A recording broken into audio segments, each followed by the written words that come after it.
नमस्कार दोस्तों, मैं रवि भास्कर आपका स्वागत करता हूं अपने एक और नए वीडियो में। दोस्तों, आज की वीडियो बहुत ही ज़रूरी है क्योंकि जिस यूसीजी बिल की चर्चा आज पूरे देश में हो रही है, हर जगह हो रही है, वह सिर्फ एक कानून नहीं है बल्कि यह आने वाले समय में तय करेगा कि भारत में पढ़ाई किसके लिए आसान होगी और किसके लिए मुश्किल होगी। आज सोशल मीडिया पर कोई कह रहा है कि यह बिल SC/ST और OBC के लिए वरदान है, तो कोई कह रहा है कि यह जनरल कैटेगरी के लिए साजिश है। लेकिन सच क्या है, यही आज इस वीडियो में समझेंगे, बिना डर के, बिना पक्षपात के। दोस्तों, सबसे पहले हमें समझने की यह बात है कि यह यूसीजी बिल जो है ये अचानक नहीं आया है। साल 2020 में जब नई नीति शिक्षा यानी NEP 2020 लाई गई थी, तभी सरकार ने यह साफ कहा था कि भारत की हायर एजुकेशन व्यवस्था बहुत बिखरी हुई है।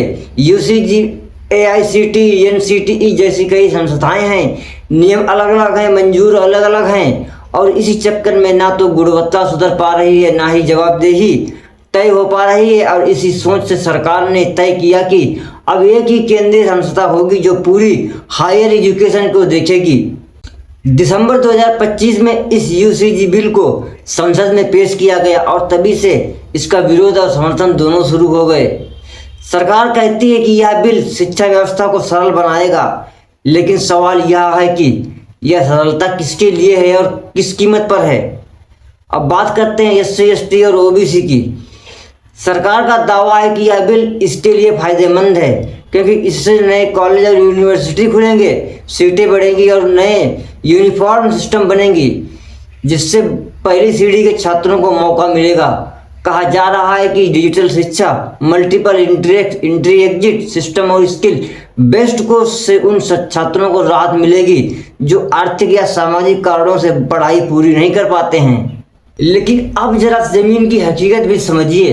जब पूरी शिक्षा व्यवस्था ज़्यादा सर्टिलाइज हो जाती है तो फैसले ऊपर से होते हैं। जब फैसले ऊपर से होते हैं तो सबसे ज़्यादा असर उन्हीं पर पड़ता है जिनके पास आवाज़ कम होती है। अगर आरक्षण को लागू करने में ढील हुई, अगर फैकल्टी भर्ती और प्रमोशन में निगरानी कमजोर हुई, तो SC/ST और OBC का नुकसान धीरे धीरे लेकिन गहरा होगा।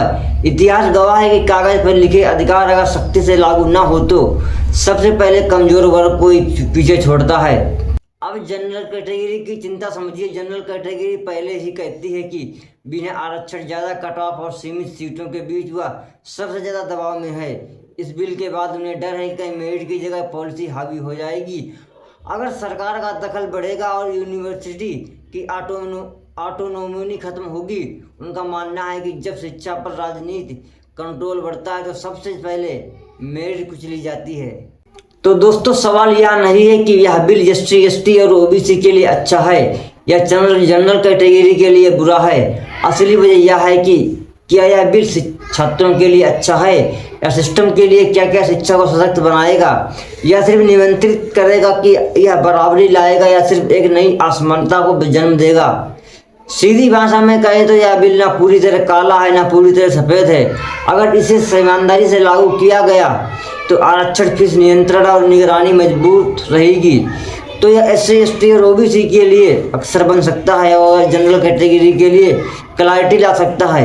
लेकिन अगर यह सिर्फ सत्ता को मजबूत करने का औजार बना तो नुकसान दोनों का होगा। दोस्तों, आज ज़रूरत है इस बात की कि छात्र, शिक्षक और समाज इस बिल पर सवाल पूछे, आंख बंद करके समर्थन ना करें ना विरोध करें, क्योंकि शिक्षा कोई रोजगार राजनीतिक हथियार नहीं है। शिक्षा भविष्य है और भविष्य के साथ साथ समझौता सबसे बड़ा अपराध होता है। अगर आपको लगता है कि यह वीडियो ज़रूरी था तो इसे शेयर कीजिए ताकि ज़्यादा से ज़्यादा लोग सच में समझ सकें। मैं चाहता हूं कि इस देश में बहस हो, डर नहीं हो।